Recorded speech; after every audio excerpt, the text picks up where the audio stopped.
বাচ্চারা আইসক্রিম খাও, আমার কাছে ভালো ভালো আইসক্রিম আছে।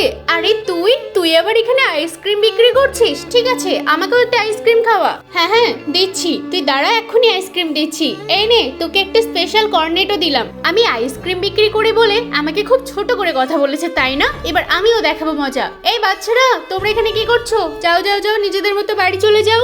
এই তুই আইসক্রিমের 50 টাকা দে। হ্যাঁ দিচ্ছি, আমি কি দেবো না বলেছি? আরে আমার টাকার পার্সটা কোথায় গেল? এই রে, এখানে ওখানে কোথাও তো দেখছি না, তাহলে গেলটা কোথায়? পার্স তো আগের থেকেই সরিয়ে ফেলেছি। ও ও তো আমার এক্স, আমাকে নিয়ে খুব মজা করে। এবার আমাকে মজা দেখাতে হবে। এই বাচ্চারা এদিকে এসো। হ্যাঁ আঙ্কেল, বলুন না কি হয়েছে? ওই যে মেয়েটা দাঁড়িয়ে আছে, ওর পকেট থেকে যদি টাকার পার্সটা বের করে আনতে পারিস না, তোদেরকে আমি আইসক্রিম খাওয়াবো ফ্রিতে। আচ্ছা ঠিক আছে, এখনই পকেট থেকে বের করে নেব। এই চল চল চল তাড়াতাড়ি। আমার কাছে তো টাকা নেই। টাকা নেই তো কি হয়েছে? গাড়িটাকে ঠেলাতে আমি যাবো। কি আমি ঠেলা মারবো? তো কে মারবে? টাকা দিতে হবে।